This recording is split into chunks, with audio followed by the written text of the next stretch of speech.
As you've probably seen in recent videos and Instagram and whatever, I had 50 of these unused Borg Warner KO4s that I was selling for literally peanuts because I bankrupted myself basically, and I sold them all.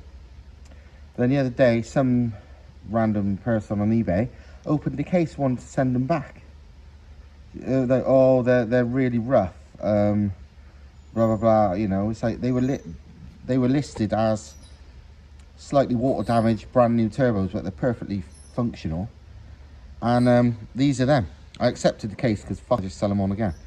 But this is what come back. As you can see, absolutely brand new, still with all the Borg Warner writing on the wheel where they balance them. You know, compressor side, still got all the writing on. It's got the white paint there, which is paint. That there is, what do you call it? Well, it's aluminium like corrosion, the white bits there. It's an aluminium wheel. Nothing that would, you see, look, marker pen and white paint. Little specks of basically aluminium corrosion. But it's like literally nothing that would do any, it's soft. You know what I mean? Nothing that would do anything to anything. But this person sent them back. It's like, what the f expecting for £150?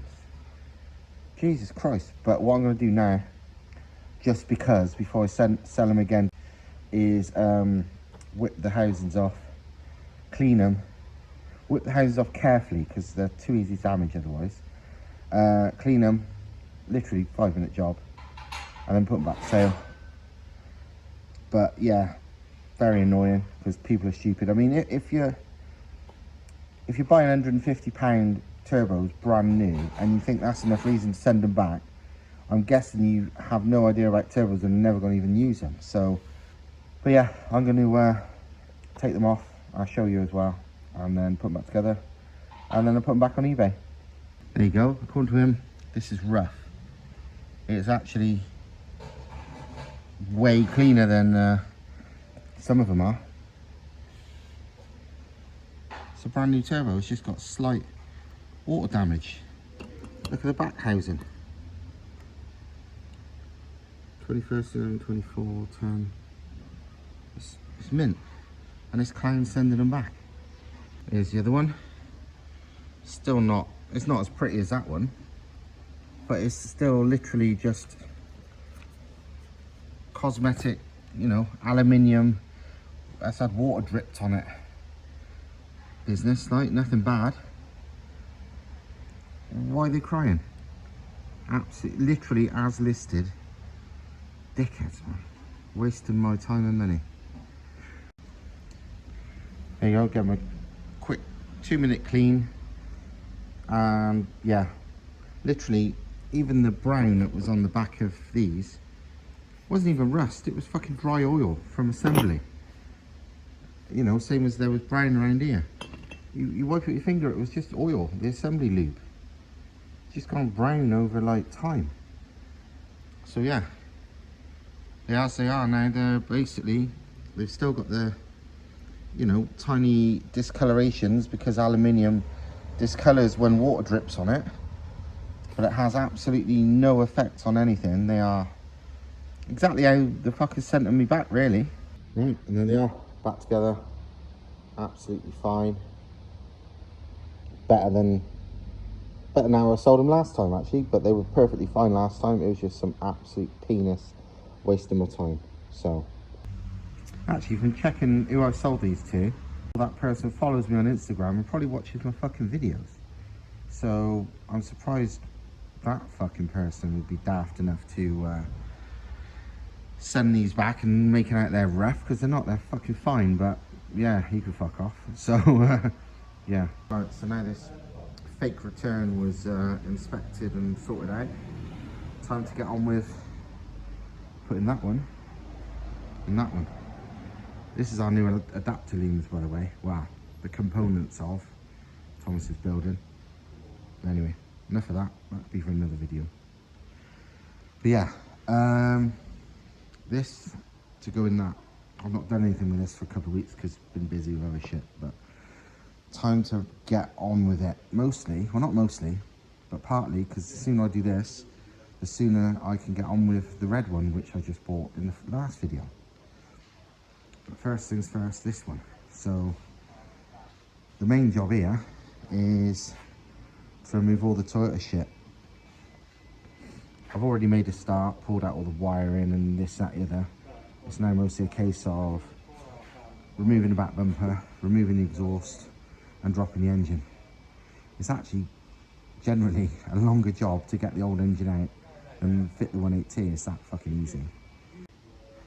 But I got once it's in, I still got to finish the exhaust. I don't think I ever mentioned it in a video, but I've actually made it already. Well, most of it. I just need to make the first bit. But I mocked it up on this. I hope it's right still. I haven't made any hangers yet. And I want to wrap the whole thing. But it's basically a 3-inch to twin 2.5 with 2 sport cats, then back to 3-inch exhaust with a small silencer as well. Pretty sure it sounds badass. And it's all like braced and stuff, so it's super strong. And it should pass emissions and be completely, you know, completely legal and everything, because I'm trying to make that car like as sort of standard seeming but fast as possible. So yeah, so although this looks like it's ready to go in, it practically is. Now I've got to pull all the Toyota crap out of this one. First job on this is back bumper off, and like pretty much everything on these cars, it's pretty easy. It's just some 10 mils and some little clips that you would get out with like a screwdriver or whatever. That's back bumper off. I forgot all about the crappy under tray. I forgot all about it because I always just rip them off. Sometimes they're not even on the car when you buy them because they're fucking rubbish. And I always take them off because they are rubbish. They do no good, they're ugly, it's just a big bit of plastic underneath the car. And also, you hit a big puddle in them and they rip off. And then you'll drag it along the ground until you have to pull it off. And how do I know that? Because this happened to me twice on 2 different cars, where you go for a big puddle and it catches all in the under tray and pulls it off and drag it along the ground. Either you do what I do and drive all the way home and hope it rips off or wears off in that time, or pull over somewhere and try and pull it off with your bare hands, which is no easy task. But yeah, also another thing I forgot to do, and it's stupid because I'd already took the plate off to do it, is before you take the back bumper off, take the plate off, the plate and the little panel behind it. The little panel's held on with like 2 screws, sometimes 2 10 mils, but 2 screws in this case, because that lets you access the rear number plate like plugs, and you just unclip them from there. Because you could leave them done up and then undo them when you take the bumper off, but it's a fuck's sake easier to get to them just by unclipping them first. Next up, I'm going to remove massive heavy exhaust. Right, that's my least favourite job of taking it out done, and that's getting the exhaust off.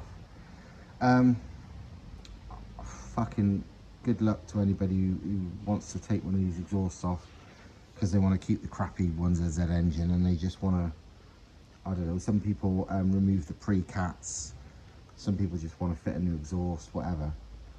But it's such a ball ache to get off. Basically, it's got 1, 2, I think 3, yeah, 4 rubber hangers, and they're a bugger to get off, but they're really good hangers. So, and we do use some of them with the new setup, so I didn't want to cut the hangers off, I wanted to keep the hangers.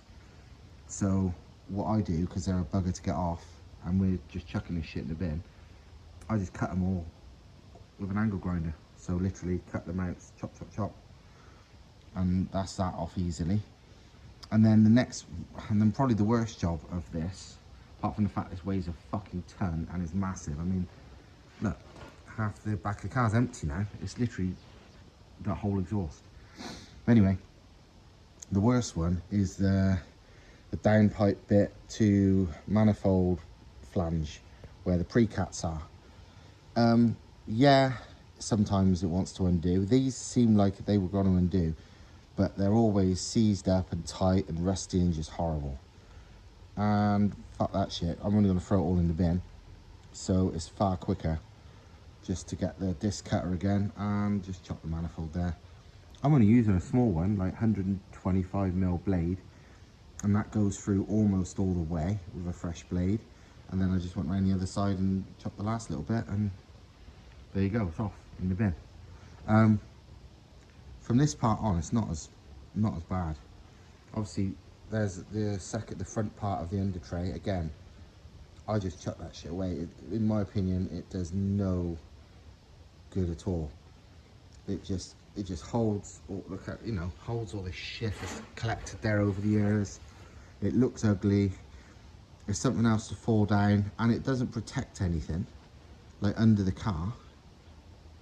It's not like it protects it from going rusty or anything. The one fault these cars tend to have is the rear subframe going rusty sometimes, and that's underneath that shit. So it clearly does nothing. The rest of it, there's nothing to protect. So no, I never refit them. They go in the bin. They're just useless in my opinion.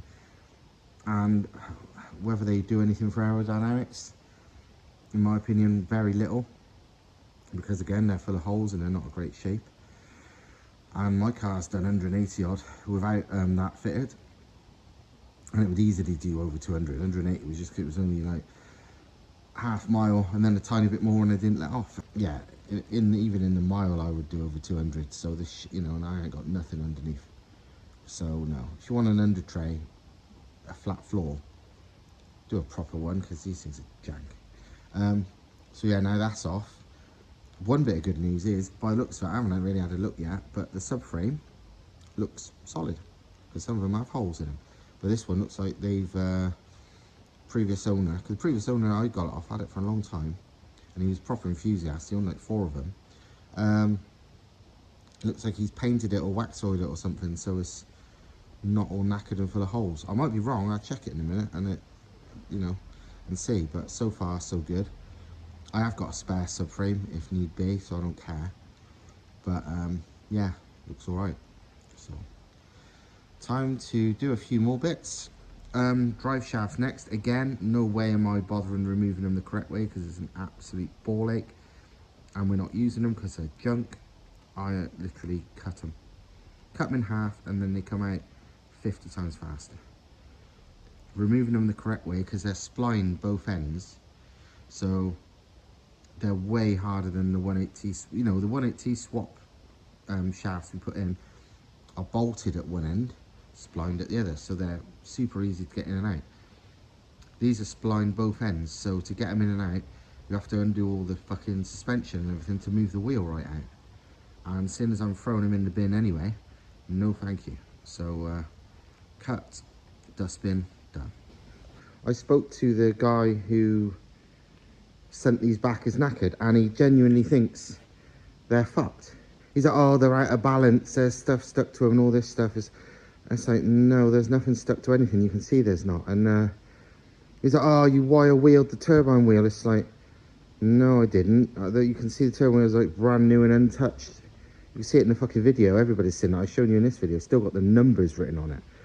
And he's like, oh, but what's this on the compressor wheel? And he showed me like a scratchy mark. It's like, well, I hadn't even took off the compressor side. Otherwise, well, you wouldn't be moaning about there being bits in it. If I took off the compressor side, how could I have wire wheeled it, for fuck's sake? Yeah, it seems like not only that, but he'd asked some fucking experts who was like, oh yeah, it needs rebalancing now. It's like, yeah, because they're turbo rebuild companies, they're gonna fucking say that. And also one going, oh yeah, well it's off a diesel, so it won't last, it would melt anyway on a petrol car. It's like, what the fuck? Have nobody learned anything in the last 50 years? It's not the 70s anymore. I can't believe these companies are still trying to pull that line. You really think turbine wheels are made of a different material? That used to be always the line with whole sets and everything else. No, turbine wheels are made of the same shit. Fucking cars with world rally cars or race cars, proper full-on race cars, sometimes have even better turbine wheels than production stuff. But production stuff's all the same, petrol or fucking diesel. But even fucking worse, and which is what fucking chafed my ass, was he'd only gone and posted publicly these turbos, and we were like, oh yeah, they're fucked. You know, never asking me, never doing anything about it, just going somewhere on fucking Facebook, slagging the fucking things off. And two pricks even replied. One of them with, oh yeah, typical, well no, both of them roughly saying the same thing. Oh yeah, you know, typical, you know, Stav stuff, selling fuck things. What do I say? I was fucked. You know what I mean? These, even if everything I said about them, you know, I said in that video and everything, everyone knows what they're like. And they're perfectly fine. And this video also proves they're perfectly fine. But like, they were 150 fucking pounds and they're absolutely fine. But he was like, oh yeah, and they're not usable at all. It's all rusted up. It's like, they wasn't underwater. You can see in the core, they're brand new. The turbo wheel's brand new. They were stood up. Water got in the compressor inlet, of course, because, you know, upwards. And on the turbine side, because, well, it's sitting on the ground. It's fucking obvious. I say it in the video. I show you in the video. But these cunts, man, but then publicly fucking saying it. Some lad who's fairly local as well, who I've spoke to before, on like, only on Instagram and shit, but it's like, fuck's sake, what a cunt. And like, publicly saying it. And the thing is, what made it worse, these two pricks who, again, they said it clearly because they didn't think I would see it, publicly like, oh yeah, standard Stav stuff, that is, selling fuck stuff.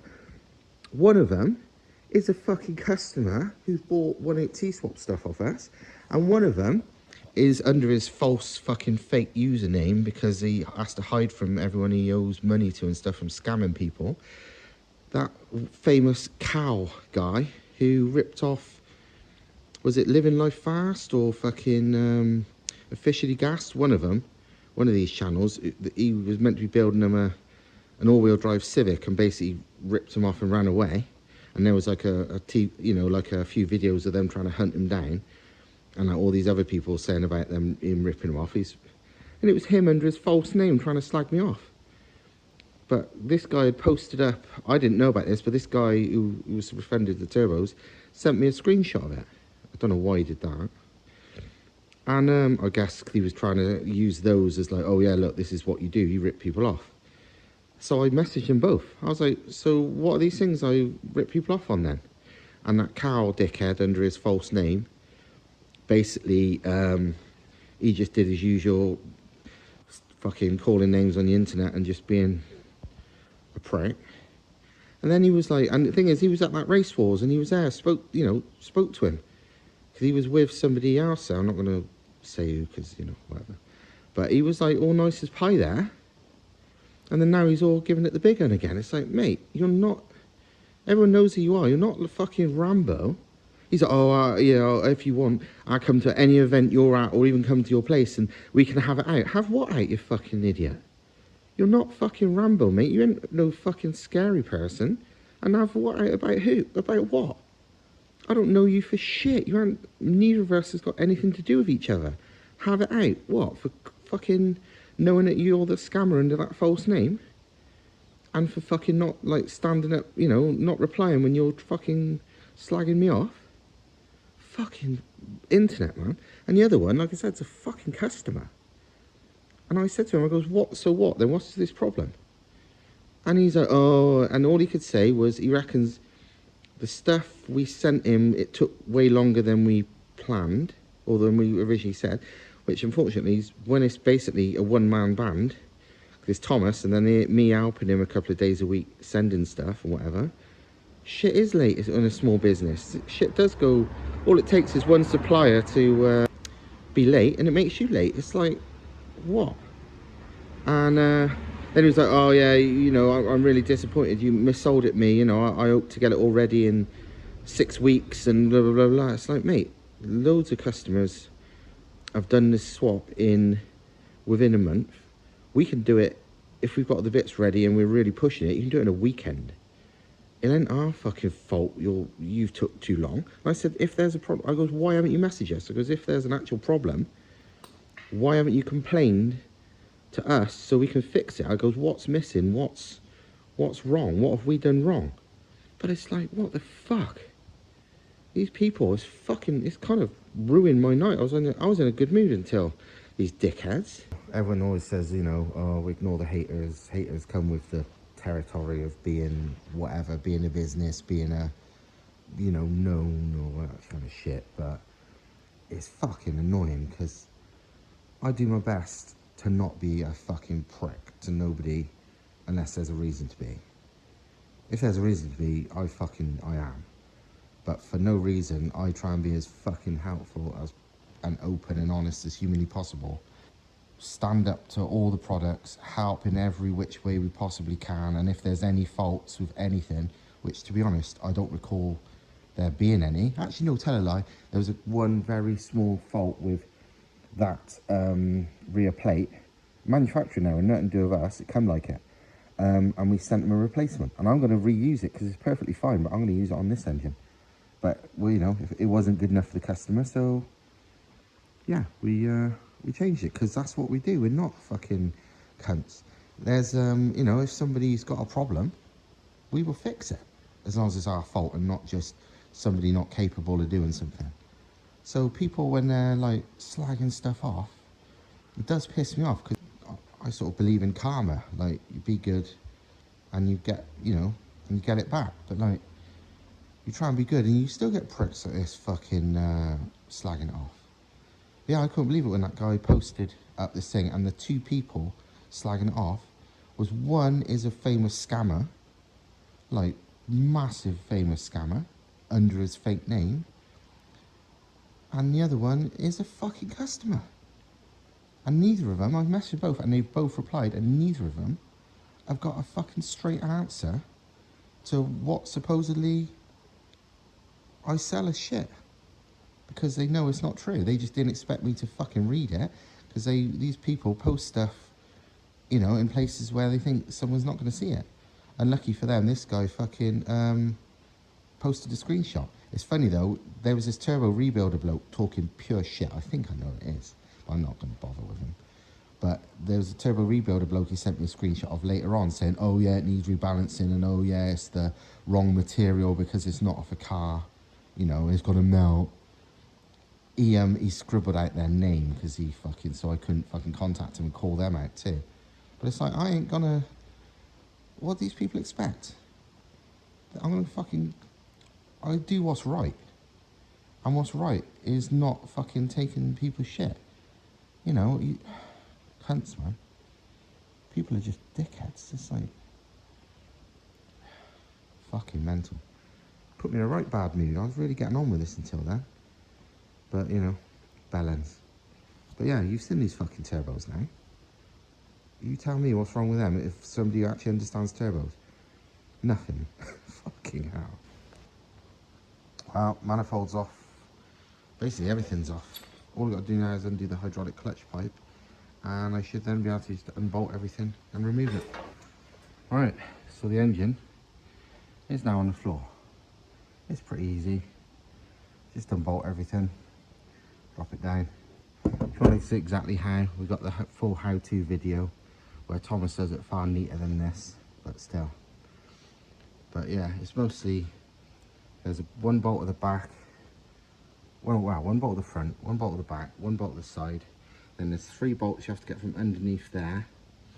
And then technically the engine's loose, but it usually doesn't fall down until you undo that as well, because the little mount thing that goes between that and that, the threads on that, the nuts on that thing are very long, so it rarely just drops out. But if you undo that as well, it takes all the tension off it and it drops out. So it's out now, and now I'm going to use the engine crane to lift the whole car up in the air to drag this out from underneath it. So yeah, and yeah, bearing in mind I'm doing this on my own, on the floor, no help. Christ, I haven't even used any axle stands. I've just been using a jack and the engine crane. For safety, I would say use axle stands too. And it's out, literally lifted in the air via an old seat belt and the engine crane. That's one good bit about the crash bar. It's nice and strong, so I can use it to lift the car, because these cars weigh fuck all, especially about the engine. So yeah, car in the air, engine on the ground, I now literally have to manhandle the engine out from underneath, which, as soon as I'm on my own, is going to be less than fun. And then I can put the car back on the ground, and I think I'll roll it inside. So I'll put the car back on the ground and roll it inside after that. 2 minutes of huffing and puffing, and it's out and the car's on the ground. That's the one part. It's not particularly enjoyable on your own, but that was, you know, that was a couple of minutes. Just wiggle it from side to side, and hopefully you're not too weak. Yeah, so yeah, I got to take a few bits off this that we need for the conversion. Not much, and then we can go to scrap. So